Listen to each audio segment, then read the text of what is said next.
بسم اللہ الرحمن الرحیم. ہم فکر اقبال میں یعنی فکر و فلسفہ اقبال میں ابلیس کی مجلس شورا، یہ علامہ اقبال علیہ الرحمہ کی ایک نظم ہے جس کا ہم مطالعہ کر رہے تھے.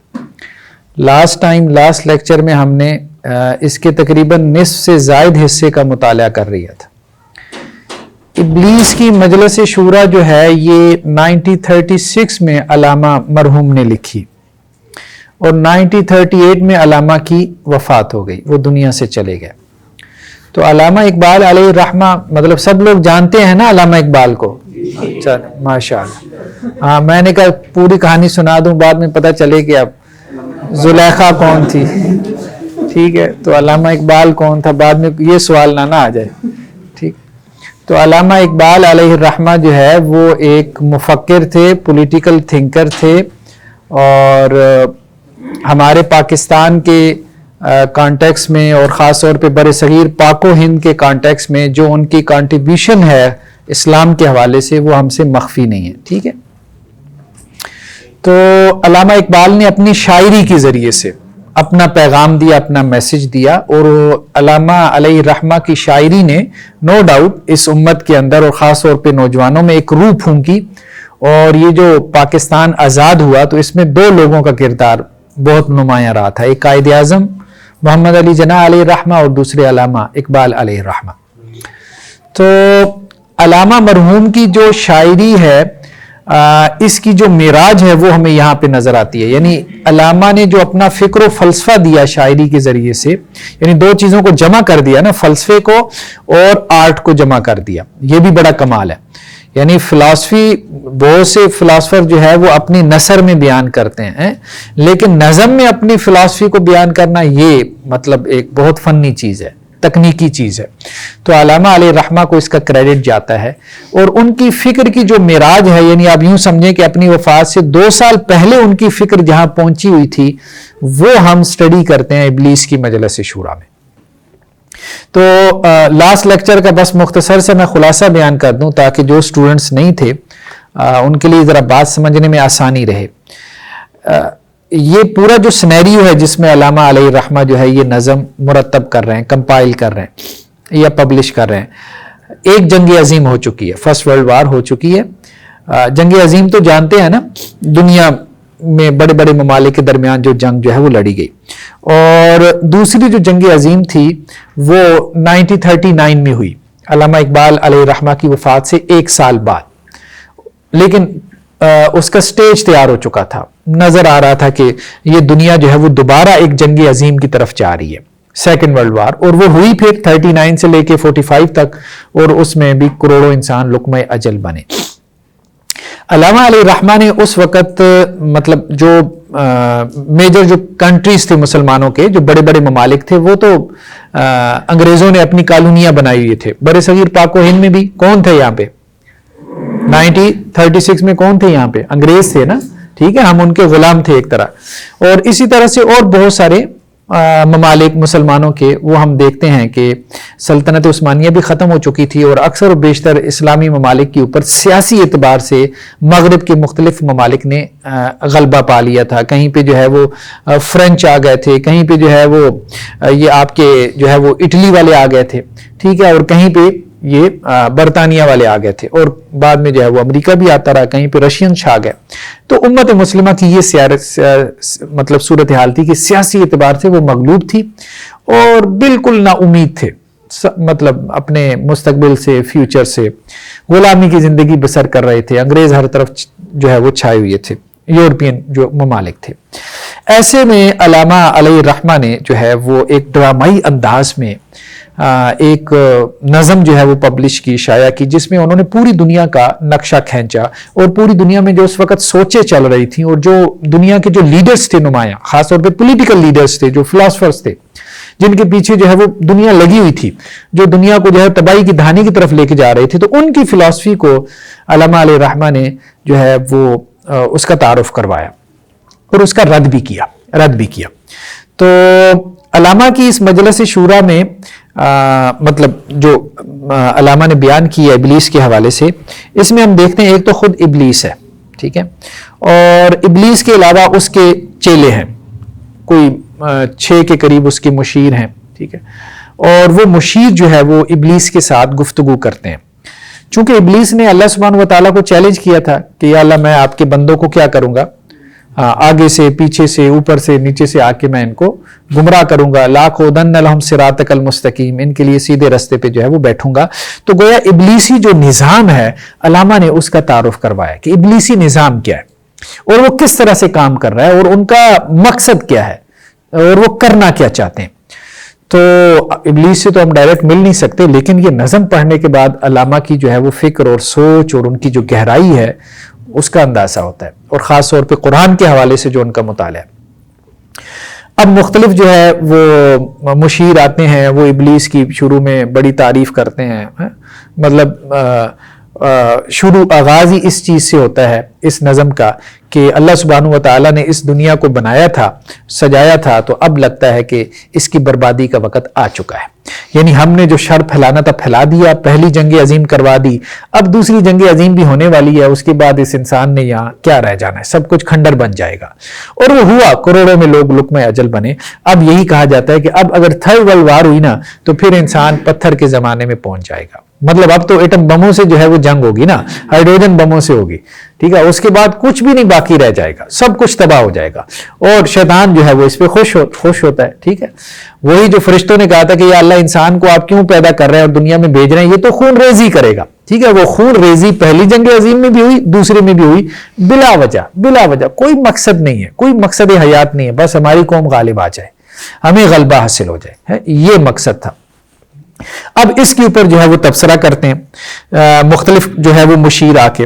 تو کچھ مشیر آ کے کہتے ہیں کہ جی پہلے ملوکیت کا نظام تھا، بادشاہت کا نظام تھا، وہ بڑا اس میں ایکسپلائٹیشن تھی، اس میں بڑا جو ہے وہ استحصال تھا، لیکن ہم نے آ کے اس کو جو ہے وہ ڈیموکریسی سے چینج کر دیا.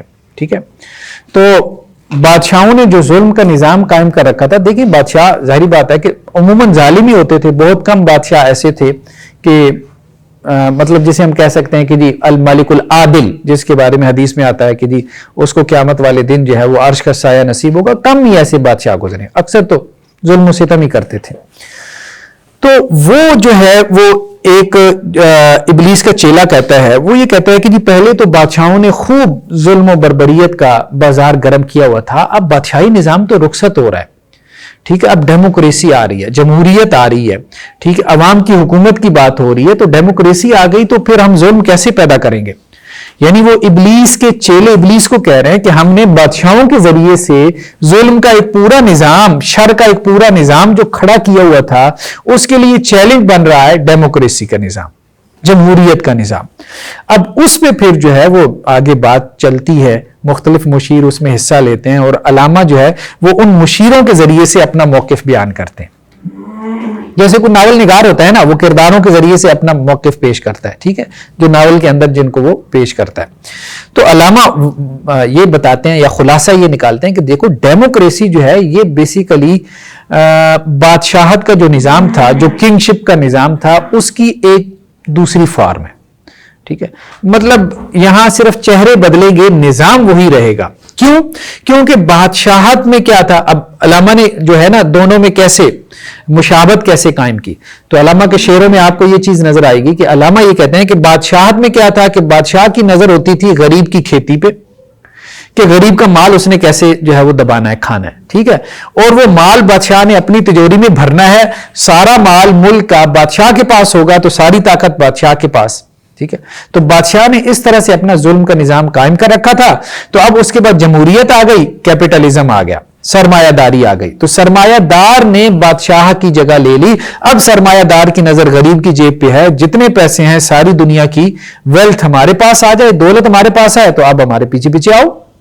تو اب بادشاہوں کی جگہ سرمایہ داروں نے لے لی ہے.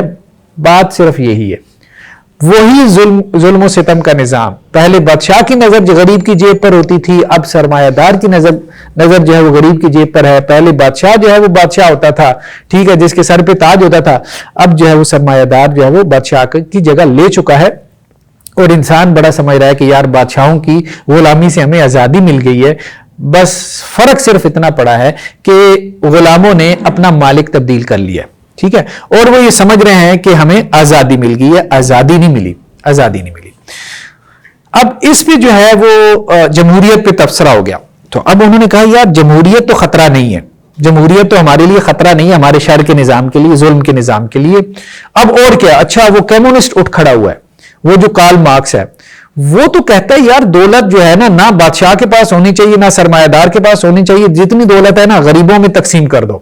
وہ تو کہتا ہی ہے, اس سے تو انصاف اور برابری اور یہ مساوات اور ایکویلٹی یہ تو ہمارا سارا نظام ختم ہو جائے گا. ٹھیک ہے, ہم تو مساوات کے خلاف ہیں. تو یہ ظلم و ستم تو ہم نے اس ساری گریڈیشن کے ذریعے سے نا, طبقاتی تقسیم کے ذریعے سے پیدا کیا ہوا تھا. تو وہ کمیونسٹ جو کارل مارکس ہے وہ تو اتنا بڑا فتنہ اس نے کھڑا کر دیا. ہمارا تو نظام اب خطرے میں ہے. اب یہ ابلیس اور اس کے جو مشیران ہیں وہ آپس میں یہ گفتگو کر رہے ہیں.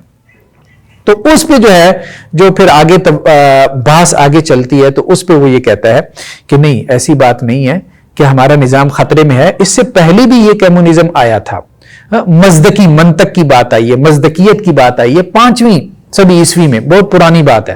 اللہ کے رسول صلی اللہ علیہ وسلم کے دنیا میں آنے سے پہلے کی بات ہے. ٹھیک ہے, تو ایران کے اندر یہ ایک فلسفی تھا جس نے یہ مزدکیت کا فلسفہ دیا تھا, جس کا خلاصہ یہ تھا کہ عورت, زمین اور دولت سب کی سانجھی ہے. یعنی عورت سب کی ہے, جو مرضی اس کو استعمال کرے, کسی کی ذاتی پراپرٹی نہیں ہے. زمین سب کی ہے اور دولت بھی سب کی ہے. یہ مطلب مزدکیت کا جو ہے وہ فکر و فلسفہ تھا, ایکویلٹی. تو یہی بات جو ہے وہ کارل مارکس بھی کر رہا تھا ایک دوسرے انداز میں. ٹھیک ہے, تو اس پہ جو ہے انہوں نے آپس میں ڈسکشن کی. انہوں نے کہا بھئی بات یہ ہے کہ نوشیروان نے تو اس کو قتل کروا دیا تھا. ٹھیک ہے, جو مزدکیت کا جو بڑا لیڈر تھا اس کو نوشیروان نے, جو وہاں ایران کا بادشاہ تھا, اس نے قتل کروا دیا تھا. تو یہ ختم ہو جائے گا, یہ نہیں چلنے والا. اور دنیا میں ہوا یہی ہے. علامہ اقبال 1936 میں یہ بات کر رہے ہیں اور رشیا ٹوٹ گیا, کمیونزم کا نظام چلا نہیں. ٹھیک ہے, مطلب وہ اللاجیکل ہے نا. تو علامہ نے اس پہ اس حوالے سے گفتگو کی. تو خیر وہ مر کھپ گیا. کمیونزم جس طرح سے آ رہا تھا, یہ تو پتہ ہے نا, یہ ساری ریاستوں پہ قبضہ کر لیا تھا انہوں نے. تاجکستان ہو گئی, ترکمانستان ہو گئی, اسی طرح سے اور بہت ساری ریاستیں. رشیا بہت پھیل گیا تھا, پھر یہ ٹوٹ گیا کولڈ وار کے نتیجے میں, جو ان کی امریکہ کے ساتھ ہوئی. پھر جو افغانستان پہ انہوں نے قبضہ کیا تھا, پھر اس میں جو ریزسٹنس ہوئی, تو اس کے لیے جو ہے وہ مطلب سروائیو کرنا مشکل ہو گیا تھا رشیا کے لیے. تو خیر بہرحال تو وہ انہوں نے کہا جی کمیونزم بھی جو ہے نا یہ بھی ہمارے لیے خطرہ نہیں ہے. پھر ساتھ میں یہ بھی بات کر دی کہ ہم نے فسطائیت, امپیریلزم, مطلب فسطائیت یہ وہاں اٹلی میں پیدا ہو رہی تھی میسولینی کی صورت میں, اور جرمنی میں ہٹلر جو پیدا ہو رہا تھا, اور ان دونوں نے ہی جنگ عظیم جو سیکنڈ ورلڈ وار تھی اس کا آغاز کیا. یہ فاشسٹ قسم کے لیڈر تھے. یہ کہتے تھے کہ ہماری قوم, جرمن آر دی سپیریئرز, پوری دنیا میں سب سے سپیریئر جرمنز ہیں. جرمنوں میں بڑے بڑے فلاسفرز آئے. ٹھیک ہے, تو وہ یہ کہتے تھے باقی سارے ہمارے غلام ہونے چاہیے, ہم جرمنز کے. تو ایک نیشنلزم, قومیت پرستی کا کانسیپٹ آ گیا تھا, جس نے آ کے کمیونسٹوں کی کیا کی تھی. کمیونسٹ یہ کہہ رہے تھے نا کہ سب برابر ہیں, تو فاشسٹوں نے آ کے کیا کہا, نہیں یار سارے برابر کہاں ہیں. ٹھیک ہے, پہلے تو یہ بات ہوتی تھی نا کہ کالا گورا برابر نہیں ہے, گورا جو ہے سپیریئر ہے. آج بھی وہ یہ بات کرتے ہیں. انہوں نے کہا بھائی گورے بھی سارے برابر نہیں ہیں, گوروں میں جرمن سب سے اعلیٰ نسل ہے, جیسے جرمن شیفرڈ کتا ہوتا ہے نا سب سے اعلیٰ نسل کا. ٹھیک ہے, تو کتوں میں تو اس طرح سے وہ یہ بات جو ہے, یعنی ہم جرمنز کو کتا نہیں کہہ رہے, ہم نے ویسے مطلب مثال دی ہے, لیکن یہ ہے کہ یہ ہٹلر کا جو ہے وہ نعرہ تھا. ٹھیک ہے, اسی بنیاد پہ یہ کہتا تھا کہ رول کرنے کا حق ہمیں ہے, جرمنز کو ہے. اور ویسے جرمنز میں بڑے بڑے فلاسفر پیدا ہوئے. کارل مارکس خود جو ہے وہ یہ یہودی بھی تھا اور جرمنی کا بیک گراؤنڈ تھا. اسی طرح فرائڈ جو ہے جو بہت بڑا سائیکالوجسٹ ہے, اس کا جرمنی کا جو ہے وہ بیک گراؤنڈ تھا.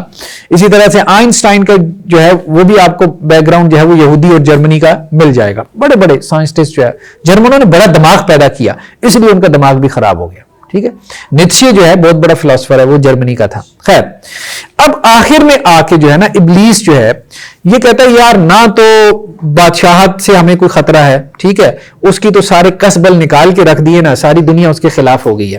اب بادشاہت کا ذرا نام تو لے کے دیکھو, ملوکیت, لوگ آپ کو لتر ماریں گے. ٹھیک ہے, وہ تو ہو گیا.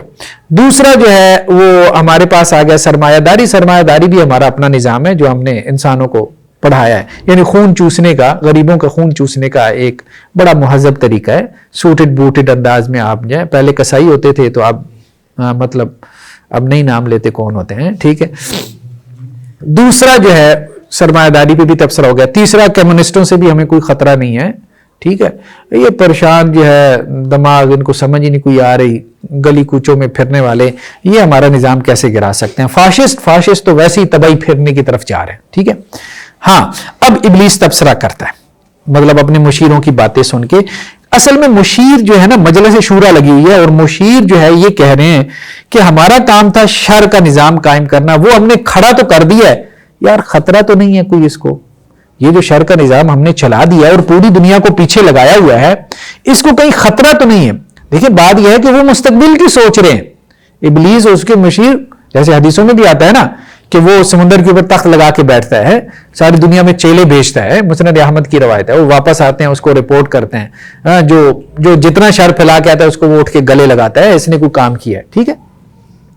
اب ابلیس جو ہے وہ تبصرہ کر رہا ہے سارے مشیروں کی بات سن کے، یار تم کن چکروں میں پڑے ہو؟ تم یہ سمجھ رہے ہو کہ ہمارا شر کا جو ہے یہ بنایا ہوا نظام جو ہے یہ ختم ہو جائے گا؟ یہ نہیں ہو سکتا. ہے میرے دستے تصرف میں جہان رنگ و بو، کیا زمین کیا محروم ہے، کیا آسمان تو بتو ہے. میرے دستے تصرف میرے ہاتھ میں ہے یار، سب کچھ میرے ہاتھ میں ہے. ٹھیک ہے. زمین کی بات کرو، سورج چاند کی تم بات کرو، وہ بھی میرے کنٹرول میں ہے. ٹھیک ہے.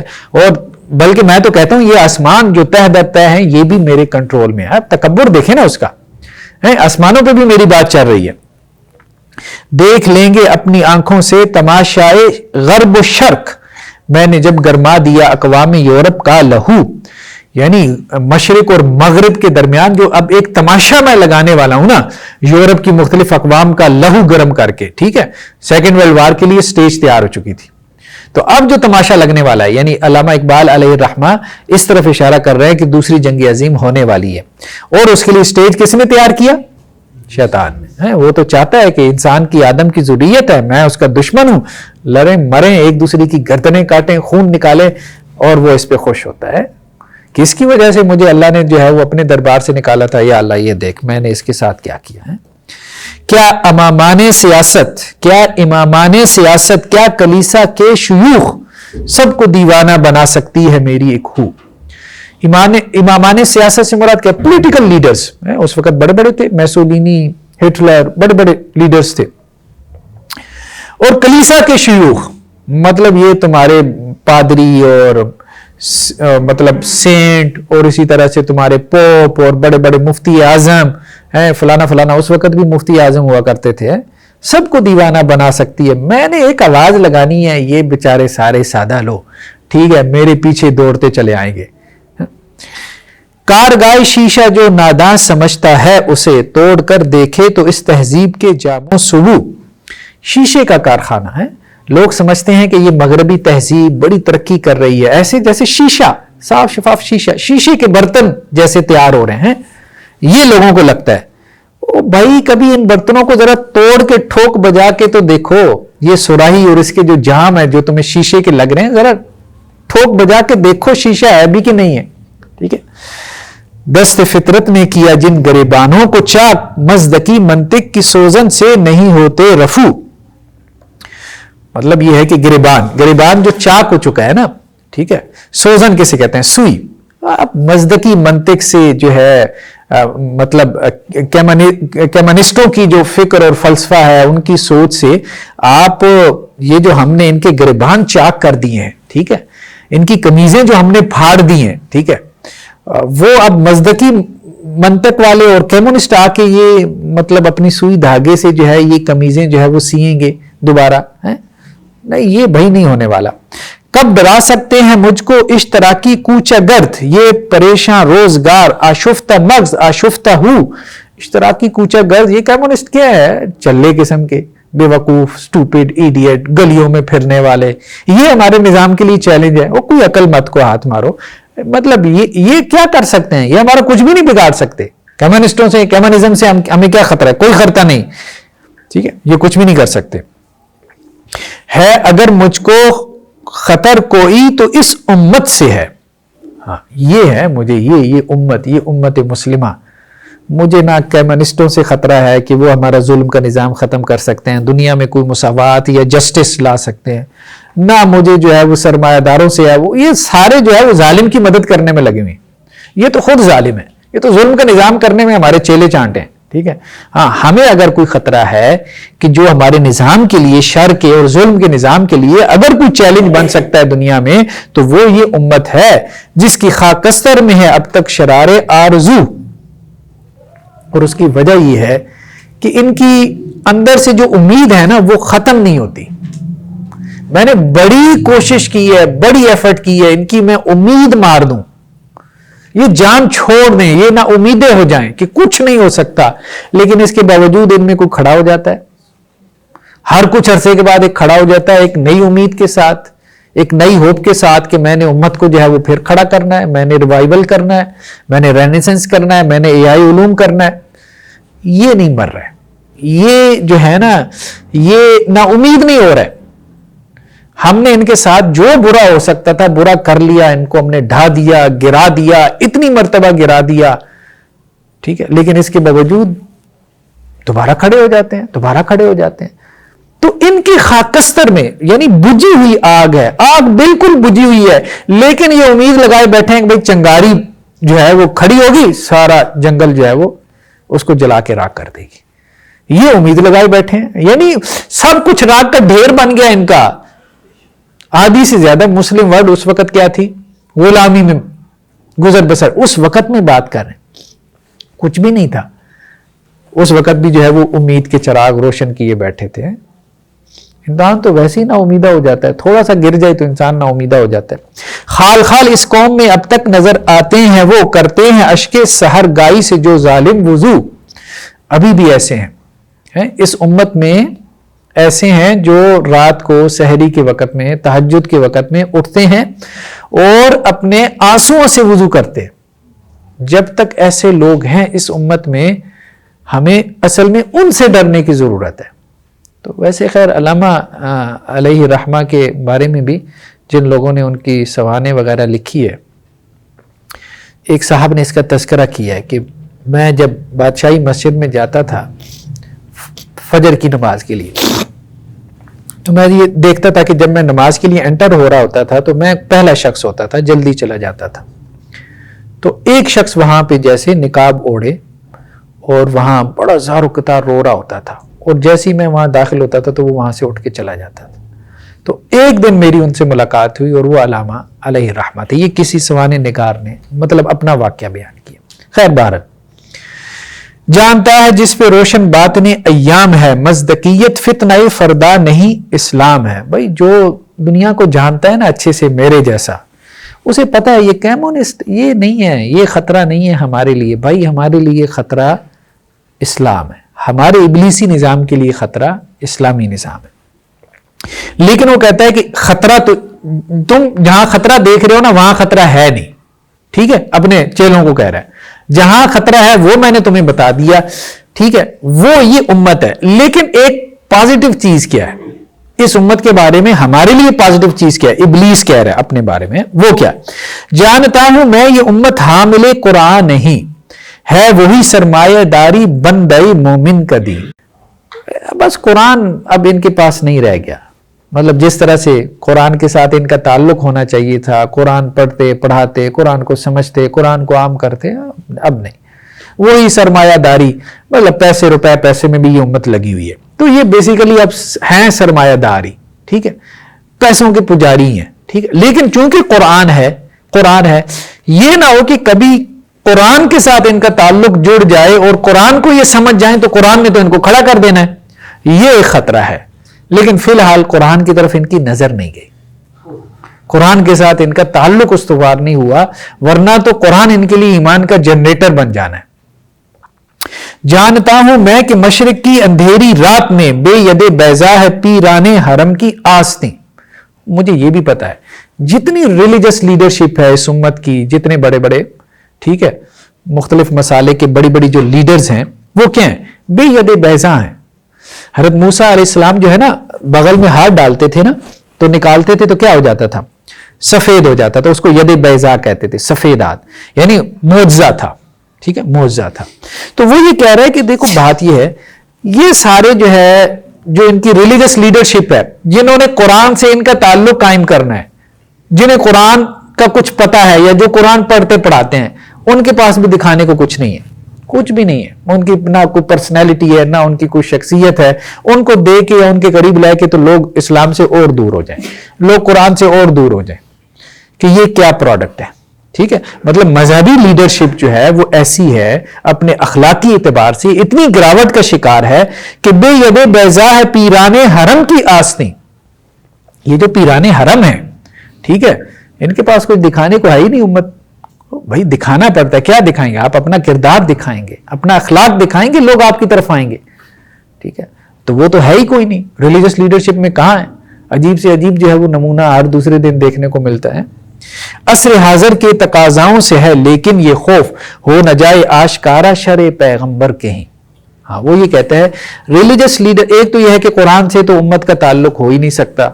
ٹھیک ہے، ہاں، دوسرا یہ ہے کہ ریلیجس لیڈرشپ کے پیچھے لگ جائیے. ریلیجس لیڈرشپ بھی گئی گزری ہے، چل لے سارے.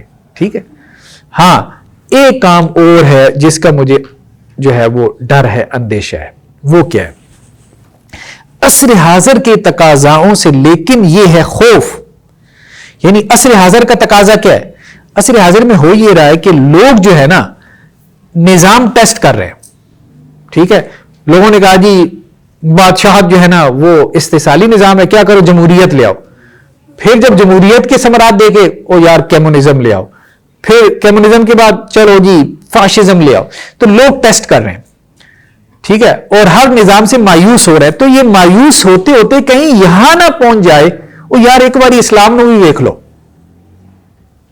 عصر حاضر کے تقاضاؤں سے ہے لیکن یہ ہے خوف.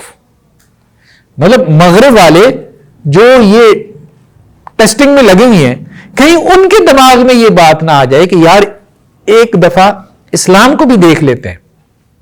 ٹیسٹ تو کرنا ہے اتنے عرصے سے، چلو 10 نظام دیکھ لیے، 11واں ٹیسٹ کر لیتے ہیں، ہو سکتا ہے چل جائے. تو وہ کہتا ہے کہ یہ اگر انہوں نے یہ کام کر لیا، مشرق والے وہ کچھ نہیں کر سکتے. ان کے پاس کوئی ہے ہی کوئی نہیں، کچھ بھی نہیں ہے ان کے پاس. قرآن ہے، قرآن سے تعلق ہے کوئی نہیں. ریلیجس لیڈرشپ ہے وہ گئی گزری ہے، اس قابل ہے نہیں لوگ اس کا اعتبار کریں. نہ اس کے اندر کوئی صلاحیت ہے، نہ اخلاق ہے کچھ.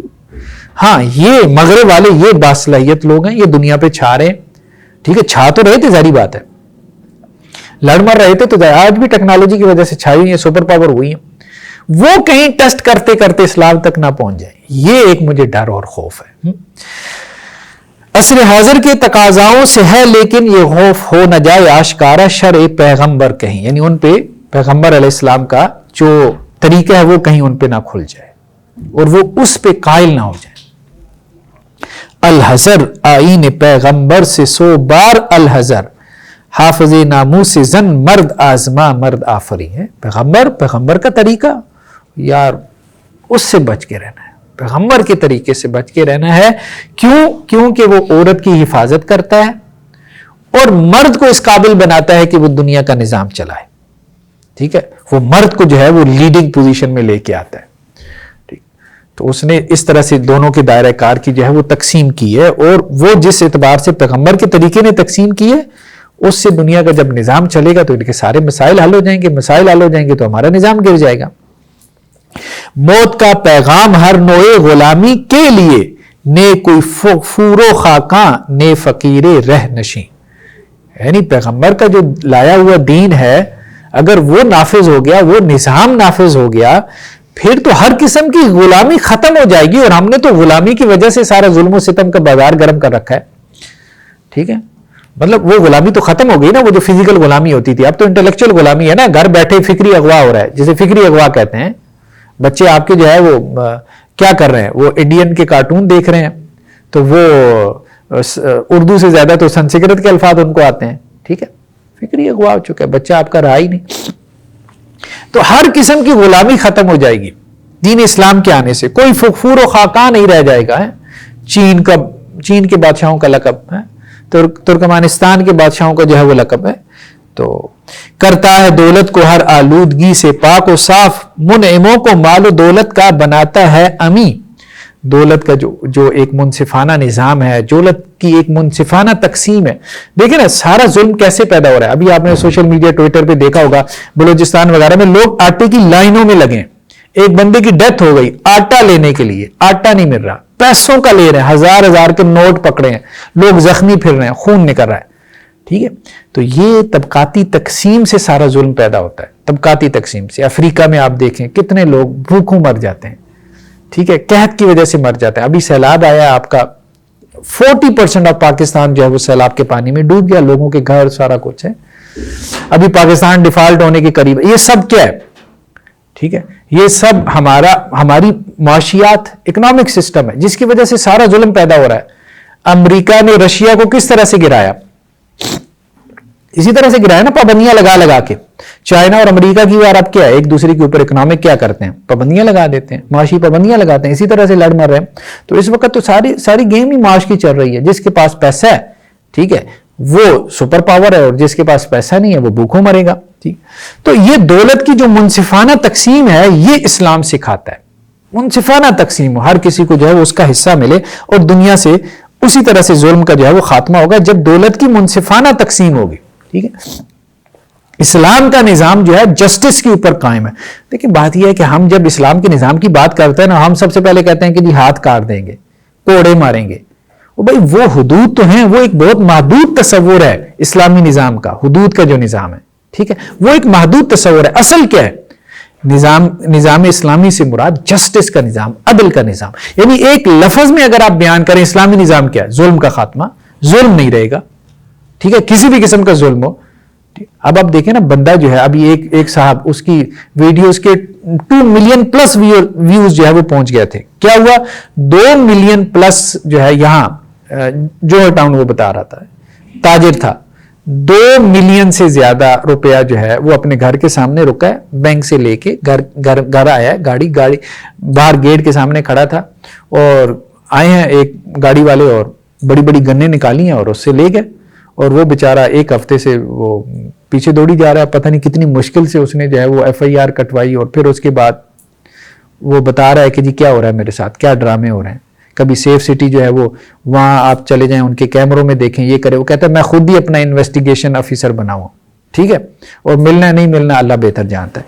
تو کہنے کا مقصد یہ ہے کہ یہاں تو بندے کا جو ہے وہ کچھ چوری ہو جائے، ٹھیک ہے، FIR آپ رپورٹ نہیں درج کروا سکتے، مقدمات کے فیصلے دیکھ لیں، 30 40 سال تک عدالتوں میں پڑے رہتے ہیں، اگلی نسلیں جا کے کوئی فیصلہ سنتی ہیں۔ ایک بابا جی نے مقدمہ ان کا کوئی 30 سال سے چل رہا تھا، یہ باقاعدہ خبر پبلش ہوئی ہے، ہاں، وہ زمین کا فیصلہ ہوا، وہ بیچارہ خوشی سے مر ہی گیا، جب اسے پتا چلا کہ مقدمہ جیت گیا وہ مر ہی گیا۔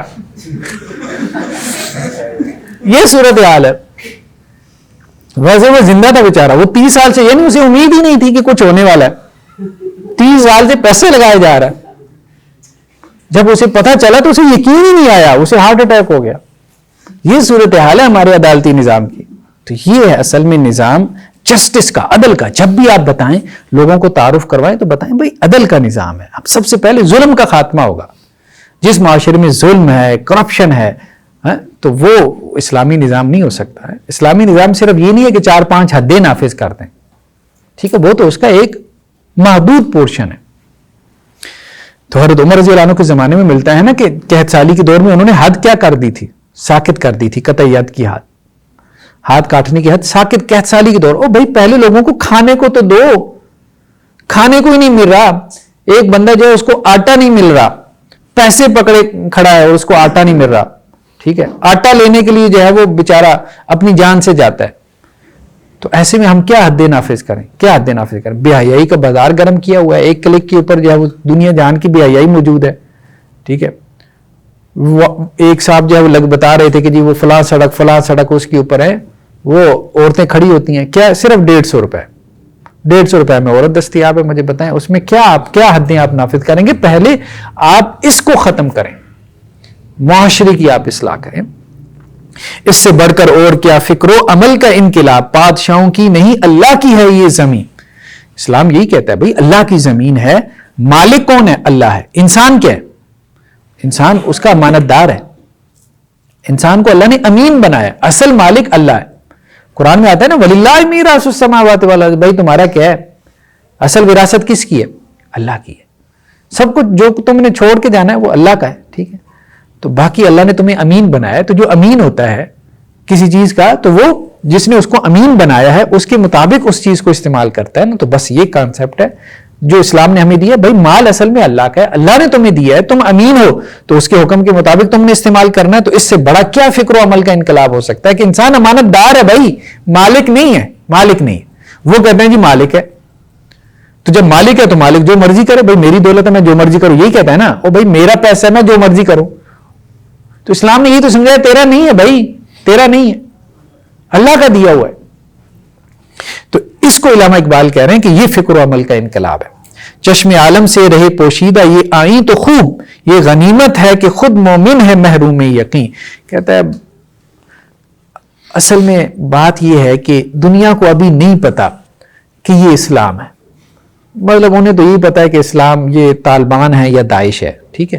انہیں یہ والے اسلام کا نہیں پتا, یہ والے اسلام کا نہیں پتا کہ جو جسٹس اور عدل کی بات کرتا ہے, جو دولت کی منصفانہ تقسیم کی بات کرتا ہے, جو یہ کہتا ہے کہ سوسائٹی کے مسائل حل کرو, ٹھیک ہے, جو غریبوں کی جو ہے وہ طرفداری کی بات کرتا ہے, جو امیروں کو کہتا ہے کہ غریبوں پہ خرچ کرو, جو کہتا ہے امیروں کو کہ تم امین ہو, تم مالک نہیں ہو.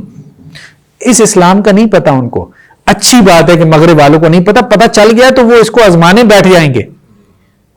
اچھی بات ہے کہ انہیں یہی پتا چلا ہے کہ یہ مار کٹائی کا نام اسلام ہے, ٹھیک ہے. زارا بھیا ضربو, ٹھیک ہے, مدرسے میں بھی وہی پڑھایا جا رہا ہے, باہر بھی وہی کام ہو رہا ہے. زارا بھیا ضربو, ماری جاؤ ماری جاؤ ماری جاؤ. حفظ سے شروع کرتے ہیں مار کٹائی, ٹھیک ہے, اور پھر آخر وقت تک جو ہے وہ ہمارا تعارف ہی یہی بن گیا, مار کٹائی والے بھائی جانا ہے. تو چشم عالم سے رہے پوشیدہ یہ آئیں تو خوب, یہ غنیمت ہے کہ خود مومن ہے محروم یقین. وہ خود مومن کو یقین نہیں ہے کہ اسلام کوئی قابل عمل, اس کا یقین ہم نے اٹھا دیا, ٹھیک ہے. اسے اسلام کے ساتھ کوئی نسبت ہی نہیں ہے, کوئی اس کا شعوری تعلق ہی نہیں ہے. خود اسے یقین نہیں آ رہا اچھا اسلام قابل عمل بھی ہے یار, نہیں یار نہیں, وہ دنیا بہت آگے چلی گئی ہے, اسلام تو اس قابل نہیں ہے اس دنیا میں چل سکے, ٹھیک ہے. 1400 سال پہلے کی باتیں کیسے چلائیں گے. خود مومن کو یقین نہیں ہے. ہے یہی بہتر الہیات میں الجھا رہے, یہ کتاب اللہ کی تعویلات میں الجھا رہے. الہیات میں الجھا ہوا ہے, عقیدے کے مسئلے, نور بشر کے مسئلے, ٹھیک ہے. رسول اللہ صلی اللہ علیہ وسلم کی جو ہے وہ قبر کی جو مٹی ہے وہ عرش سے افضل ہے یا خانہ کعبہ سے افضل ہے کہ نہیں, وہ اس قسم کے مسائل, ٹھیک ہے. تو وہ تعویلات میں لگا ہوا ہے, تعویلات میں لگا ہوا ہے, کتاب اللہ کی تعویلات میں الجھا ہوا ہے. یعنی کتاب اللہ کا کوئی ایسا معنی اور مفہوم بیان کرے کہ لوگوں کا کوئی کتاب کے ساتھ تعلق جڑے اور ان کے ایمان میں بڑھوتری ہو. جیسے قرآن کہتا ہے کہ جی قرآن کی آیتیں پڑھتے ہیں تو ان کا ایمان بڑھ جاتا ہے. اب ایمان کیا بڑھنا ہے, شکوک و شبہات بڑھ جاتے ہیں کہ یہ شرک ہے کہ نہیں ہے. مطلب آپ کی تحویلاتیں سنیں تو سارا شرک قرآن سے نکال رہے ہوتے ہیں, ساری بدعتیں قرآن سے نکال رہے ہوتے ہیں. ایسے ہی ہے نا, بدعتیں بھی قرآن سے نکال رہے ہیں, شرک بھی قرآن سے نکال رہے ہیں. سب لوگ اپنے غلط عقیدے قرآن سے نکالی جا رہے ہیں. تعویلات کی کتاب ایک قرآن کو بنا دیا, وہ ایک زندہ حیات کتاب تھی جو ہمارے اندر ایمان کی روح پھونکنے کے لیے آئی تھی, ہمیں کھڑا کرنے کے لیے آئی تھی. وہ ہمارے لیے ایمان کا ایک جنریٹر تھی, لیکن بس اسے فلسفوں کی کتاب بنا لیا, ٹھیک ہے. وہ علمی نکات بیان ہو رہے ہیں اور انہی علمی نکات کے اندر جو ہے وہ الجھے ہوئی ہیں. ٹھیک,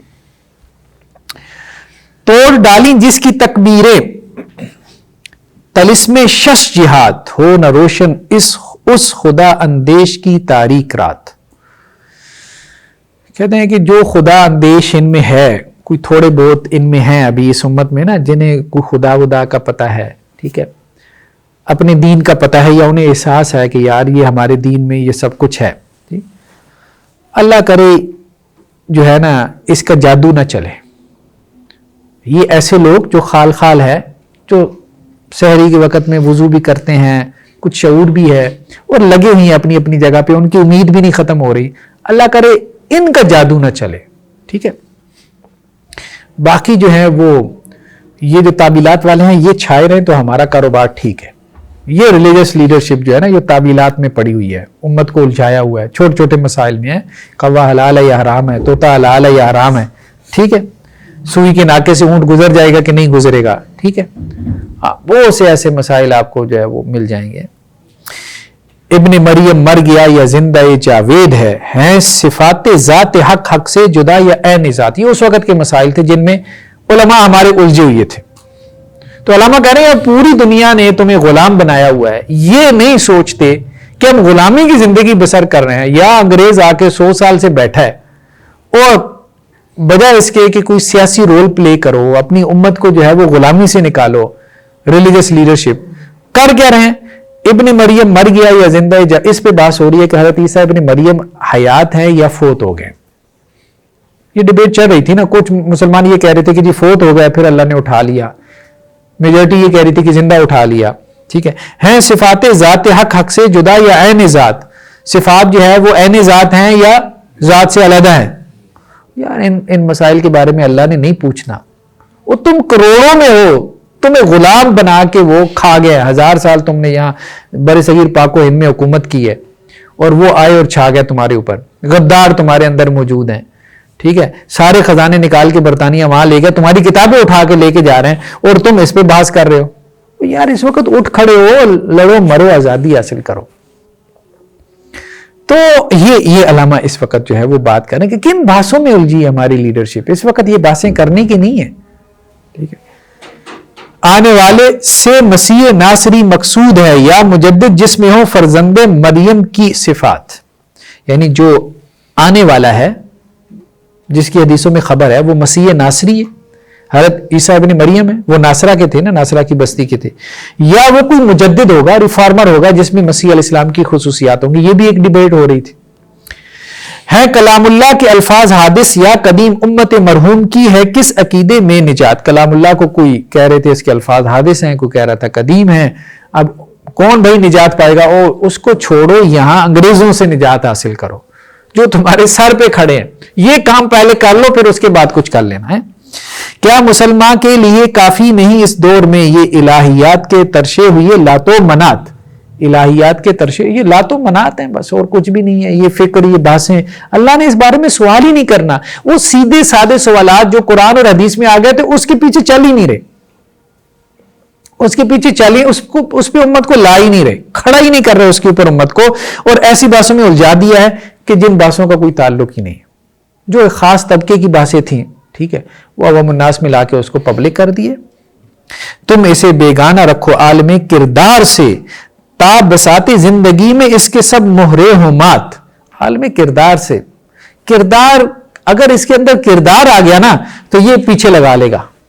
بس کردار سے اس کو دور رکھو، کبھی یہ صاحب کردار نہ بنے. باقی بڑا عالم فاضل مفسر 30 جلدوں میں لکھ لے تفسیر، ہمیں کیا فرق پڑتا ہے؟ فلسفے بکھیر لے، اس میں منطق بھی پڑھا لے، ٹھیک ہے، ہمیں کیا فرق پڑتا ہے ان فلسفوں اور منطقوں سے؟ کچھ بھی نہیں فرق پڑتا. ہمارا نظام کھڑا ہے. ہمارے نظام کو وہ گرائے گا جو میدان عمل میں آئے گا، جو خود صاحب کردار ہوگا، وہ ہمارے لیے خطرہ ہے. ٹھیک ہے. خیر اسی میں ہے قیامت تک رہے مومن غلام، چھوڑ کر اوروں کی خاطر یہ جہانے بے صبح.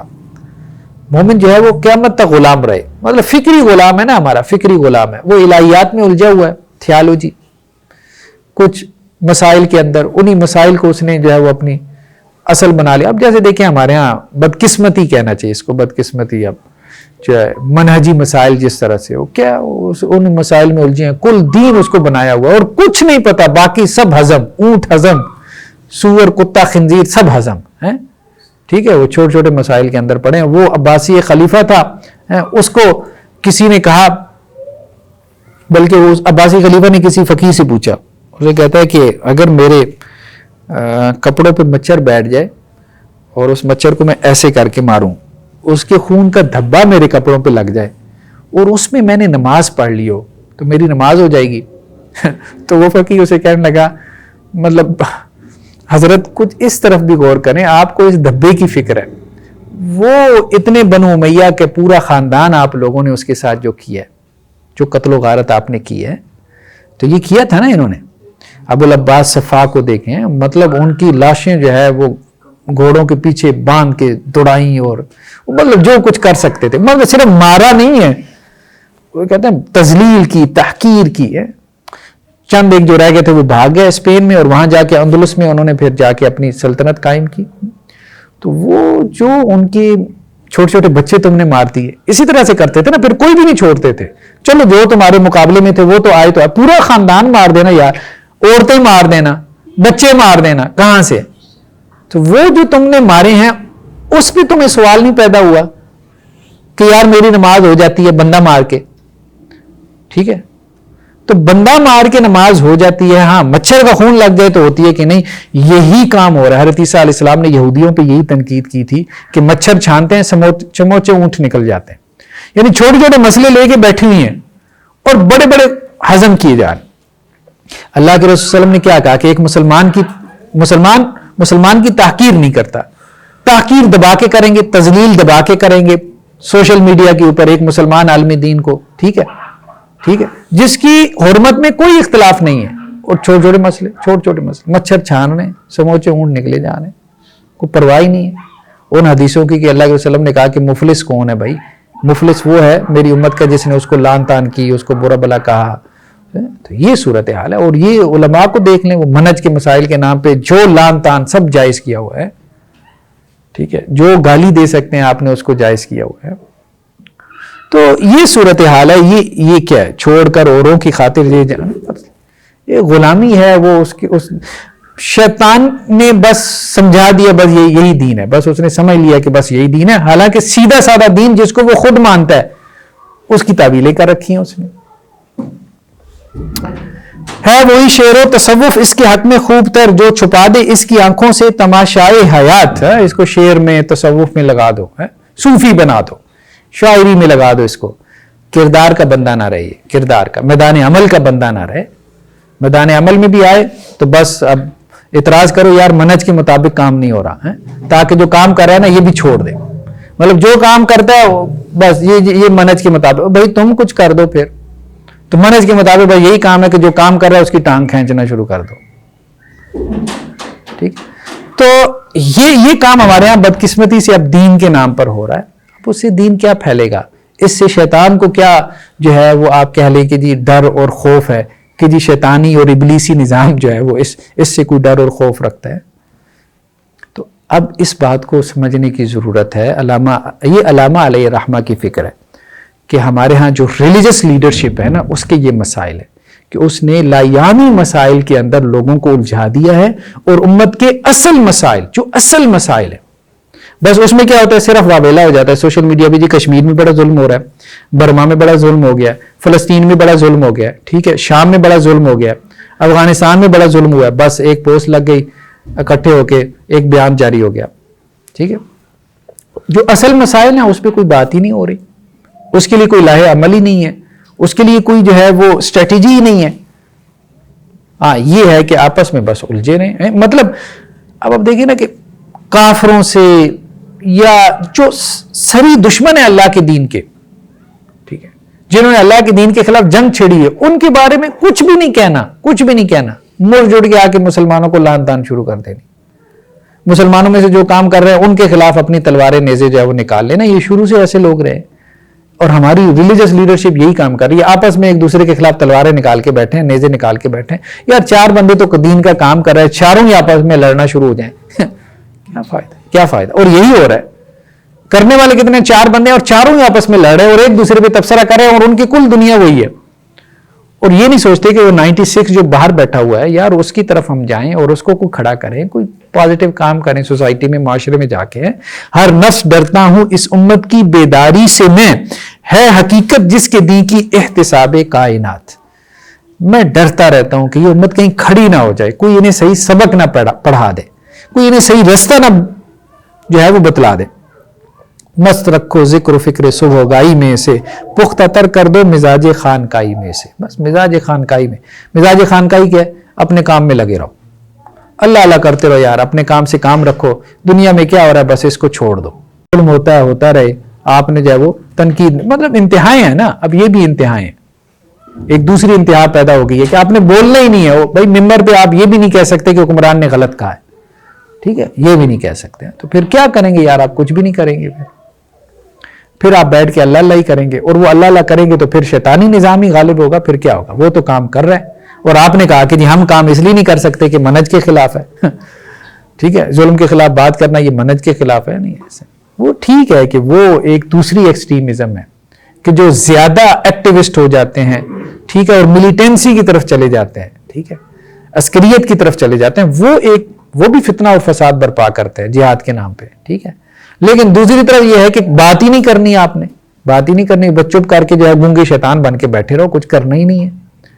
تو یہ تو نہیں، علامہ کی فکر یہ تو نہیں تھی. علامہ تو یہ کہتے تھے بھئی اٹھو، کھڑے ہو، کام کرو. بس امت کو اگر کھڑا کرنا ہے، کسی مقام تک پہنچانا ہے تو وہ اسی طرح سے ہوگا، کام کرنا پڑے گا، آگے جانا پڑے گا، اپنا کردار پیش کرنا پڑے گا، پھر جا کے جو ہے وہ کوئی دنیا میں تبدیلی آئے گی، چینج آئے گی.